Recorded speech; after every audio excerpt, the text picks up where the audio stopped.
Archaeologists just found a 16,000-year-old settlement in America. It changes everything. A river terrace in Idaho just broke a story that archaeology had defended for 70 years. And the strangest part is that the people who lived there the whole time were the ones who told us first. In the mid-2010s, a team led by archaeologist Loren Davis was digging into a quiet bench of land above the lower Salmon River at a site called Cooper's Ferry. They weren't expecting to rewrite a textbook. They were doing what archaeologists usually do: careful, slow, unglamorous work, pulling sediment away in thin layers, sifting it, logging every fragment. Then the charcoal samples came back from the lab, and the numbers didn't make sense. Not because they were wrong, but because they were far too old to belong to the story everyone thought they already knew. For most of the 20th century, there was one accepted answer to the question of who the first Americans were. They were called the Clovis people, named after a town in New Mexico, where their distinctive spear points were first identified in the 1930s. The theory held that around 13,000 years ago, small bands of hunters crossed a land bridge from Siberia into Alaska, chasing herds of mammoth and bison across a strip of exposed ground called Beringia. From there, they supposedly slipped through a narrow gap that opened between two massive ice sheets covering Canada, and once free of the ice, they spread across two continents in what felt, in the telling, like a single unstoppable wave. It was a clean story. It fit on one map with one arrow. And for decades, it was treated less like a hypothesis and more like settled fact. Any researcher who claimed to have found older evidence of humans in the Americas ran into fierce resistance. Their sites were picked apart, their dates questioned, their careers sometimes quietly sidelined. The unofficial gatekeepers of the field earned a nickname among frustrated colleagues: the Clovis Police. It wasn't that skepticism was unwelcome. Skepticism is exactly what good science needs. The problem was that the bar kept moving. Extraordinary claims were held to a standard that ordinary Clovis sites never had to meet. The first real fracture in that wall came from South America, not North America. In southern Chile, at a boggy site called Monte Verde, archaeologist Tom Dillahay spent years excavating what turned out to be an extraordinarily well-preserved settlement. A layer of peat had sealed the site in oxygen-starved mud, and that airless environment had kept things intact that should have rotted away millennia earlier. Wooden stakes, cords of twisted plant fiber, even a child's footprint beside what had once been a hearth. Radiocarbon dating placed the occupation at roughly 14,500 years ago, more than 1,000 years before Clovis was supposed to have existed anywhere. The pushback was intense, and it went on for years. But in 1997, a group of senior researchers, several of them longtime skeptics of pre-Clovis claims, traveled to the site to examine it firsthand. They walked the ground, studied the artifacts, and reviewed the stratigraphy in person. And they changed their minds. The dates were accepted. Monte Verde became the first widely recognized evidence that people had been in the Americas well before the Clovis timeline allowed. Once that crack opened, other evidence that researchers had been quietly sitting on began to surface.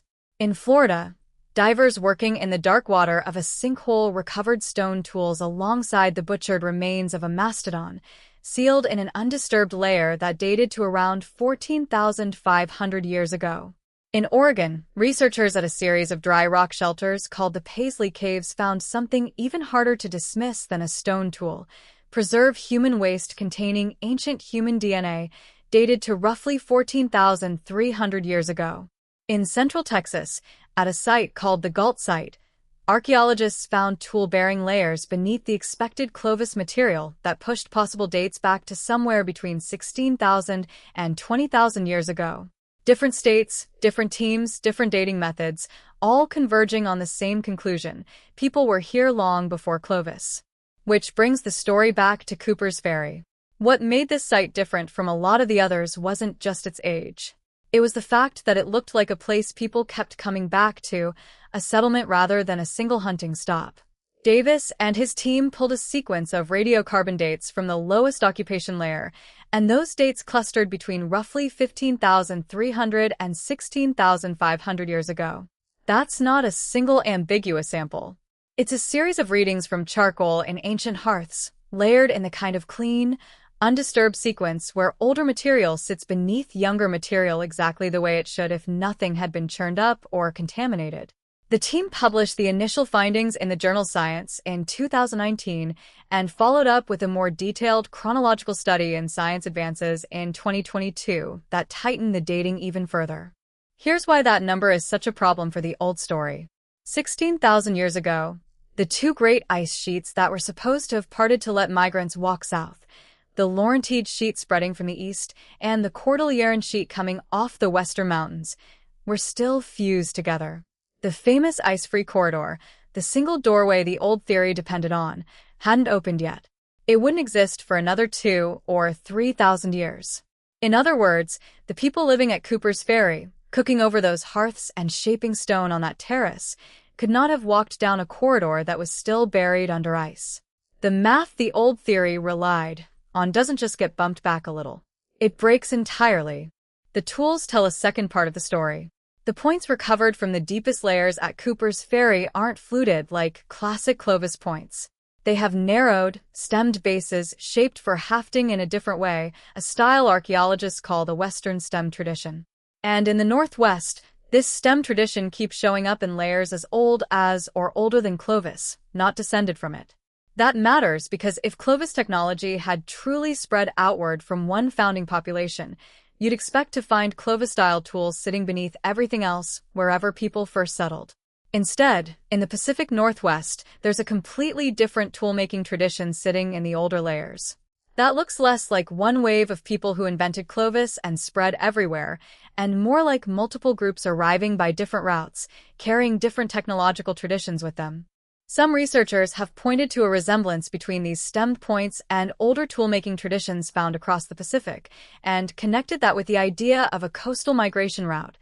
People moving down the Pacific coastline by boat, following a food-rich corridor of coastal resources, sometimes nicknamed the Kelp Highway, long before any inland ice-free path existed. It's a compelling idea, and it's still being actively tested and debated, which is exactly how it should work at this stage. And Cooper's Ferry isn't even the oldest site now on the table. In New Mexico, at White Sands, researchers found something that didn't need a single stone tool to make its case: footprints. Preserved in the sediment of what had once been the edge of a shallow lake, the tracks include the prints of adults alongside the smaller prints of children, in some spots close enough together to show where a child had broken into a run. There's no ambiguity about whether these were shaped by natural processes. Footprints don't happen by accident. A team led by researcher Matthew Bennett dated the site initially using seeds from an aquatic plant found in the layers directly above and below the footprints, and the results came back at roughly 21,000 to 23,000 years old. That's not just older than Clovis. That's older than the coldest peak of the last ice age, a period when the ice sheets weren't retreating, they were still expanding, and any inland corridor south was nothing more than a fantasy. Because those seed-based dates drew a fair amount of scientific pushback, some plants can absorb older carbon from the water around them, which can throw off radiocarbon results. The team went back and dated the same layers using two completely independent methods: fossil pollen from land plants and a technique called luminescence dating, which measures how long buried mineral grains have been shielded from sunlight. All three methods, using 3 different materials and 3 different techniques, landed in the same window. The footprints held up. Taken together, the picture that's emerged looks nothing like the single clean arrow on the old textbook map. Monte Verde in Chile. Page Latson in Florida. Paisley Caves in Oregon. The Galt Site in Texas. Cooper's Ferry in Idaho. White Sands in New Mexico. Different states, different research teams, different dating techniques, and all of them point in the same direction, deeper into the past than the Clovis first model ever allowed. It's worth being careful and honest here, because that's what good science actually looks like. Not every site on this list carries equal weight. Some, like Monte Verde and White Sands, are now broadly accepted across the field. Others are still being actively debated, refined, and tested, and that ongoing argument isn't evidence of a cover-up. It's the system doing exactly what it's supposed to do. But the overall direction is no longer seriously contested. Clovis first, as a model claiming the Clovis people were the very first humans in the Americas who arrived through a single ice-free corridor around 13,000 years ago, is not the accepted position anymore. It hasn't been for a while. The Clovis people, once presented as the pioneers who opened up an empty continent, now look more like relative latecomers, arriving thousands of years after other groups had already established themselves across the land. There's a part of this story that goes beyond the science, and it might be the most important part. The land around the lower Salmon River sits within the traditional territory of the Nez Perce, known in their own language as the Namipu. For generations, Nez Perce oral tradition held that their people had lived along that river since time immemorial, far longer than outside researchers were willing to credit. For a long time, that kind of testimony was treated by mainstream science as a separate category of knowledge, respected in a general sense, but kept apart from the hard evidence of radiocarbon dates and stratigraphy. Then the radiocarbon dates came in, and they lined up with what oral tradition had been saying for well over a century. It's a genuinely humbling moment for a discipline that spent decades demanding a level of proof from indigenous knowledge that it never demanded of its own founding theory. So, where does that leave the question of how people first got to the Americas? Honestly, it's more open now than it's been in decades. Was it a coastal migration by boat, moving down the Pacific edge long before any inland path existed? Was there an even earlier crossing that hasn't been found yet? Is there a site sitting under a modern city or a flooded coastline that will push the timeline back even further? Nobody knows for certain, and that uncertainty isn't a weakness in the field. It's a sign that the field is finally willing to ask the question honestly again. What does seem clear is this. The story of the first Americans wasn't a single triumphant arrow crossing an empty continent in one generation. It was messier, older, and far more layered than that, made up of different groups, different routes, and different timelines converging over thousands of years. And in at least one case, the people who had been saying that all along were the ones nobody thought to fully believe. So, here's the question worth sitting with. If people were already living along rivers in Idaho 16,000 years ago, while the ice sheets that were supposed to have blocked their path were still fused solid, how do you think they actually got here? A coastal route by boat? An even older crossing still buried and waiting to be found? Something archaeologists haven't even thought to look for yet?